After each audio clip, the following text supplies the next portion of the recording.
My name is Angelina, and this is the story of the night my life changed forever.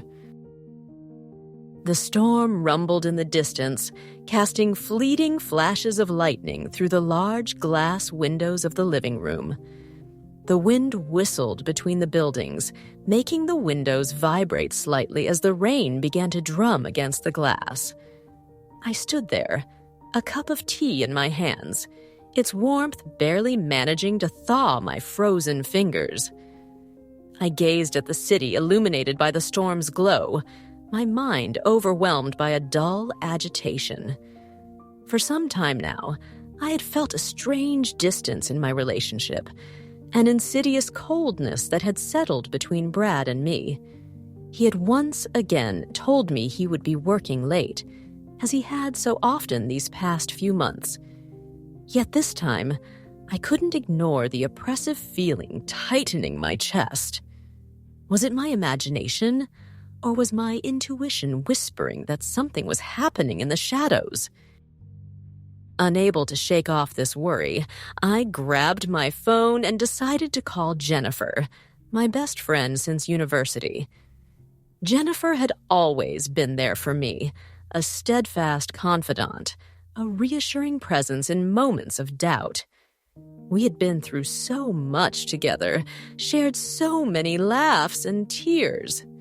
The phone rang once, twice. Before going to voicemail, a shiver ran down my spine.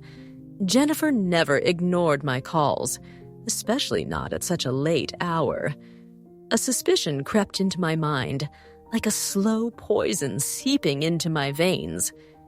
Could Jennifer be hiding something from me? As I settled onto the couch, I tried to distract myself by mindlessly scrolling through social media on my phone.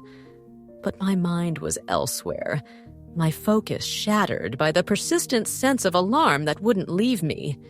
Then, a notification suddenly caught my attention. A photo posted on a private account, but one whose preview I could see. My blood ran cold. In the image, a familiar male silhouette, a hand gently touching a face I knew all too well. My heart skipped a beat. I enlarged the preview, hoping I was mistaken, but the truth was undeniable. Brad and Jennifer, in a pose far too intimate to be just friends. The shock was brutal. I felt my breath catch, a mixture of anger and pain twisting in my stomach. My trembling fingers nearly made me drop my phone.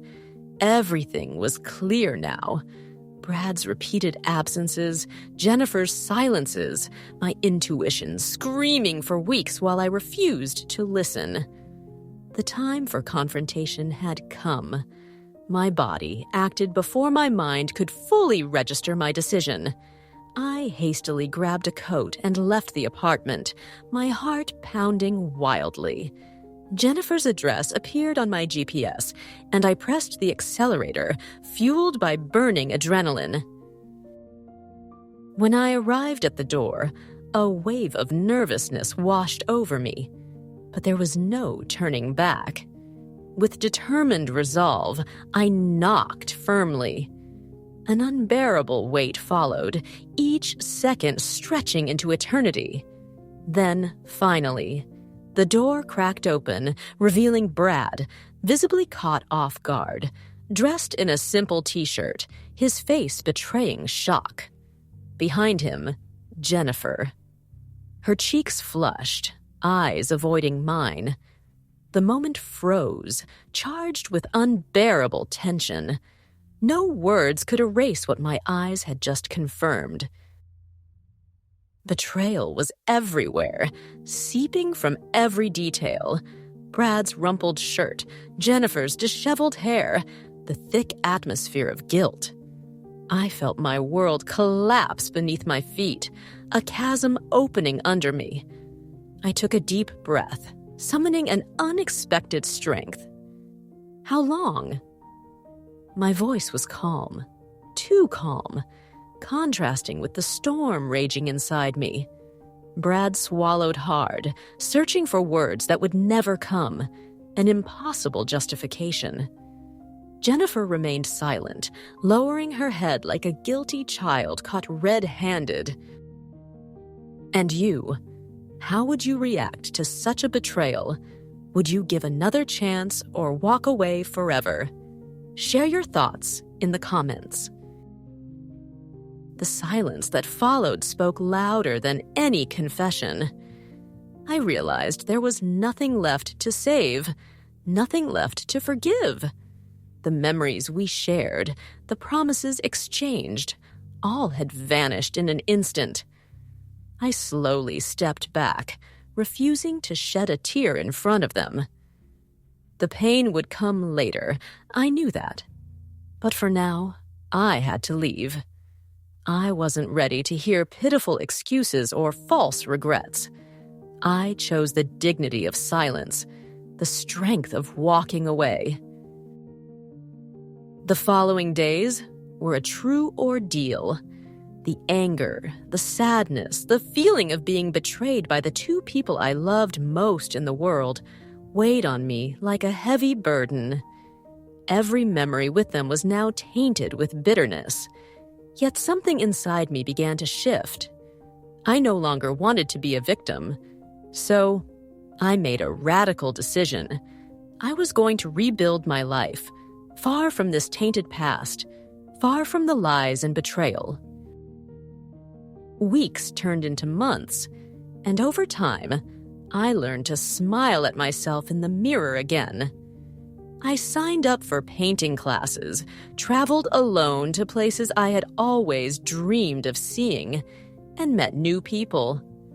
Away from the shadow of this betrayal, I was rebuilding myself, piece by piece. I was rediscovering who I was, learning to enjoy my own company, and most importantly, understanding that I had never needed Brad to be whole. A few months later, as I sipped a coffee in a small cafe in London, a genuine smile crossed my lips. I felt different, stronger, more at peace.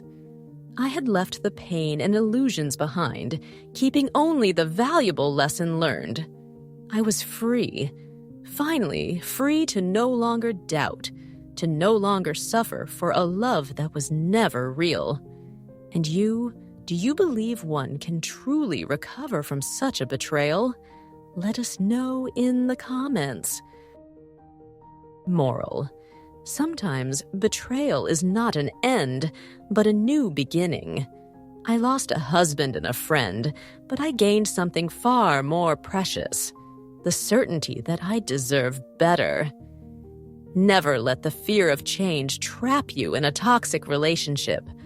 True strength lies in choosing yourself and daring to move forward, even when everything seems to be falling apart.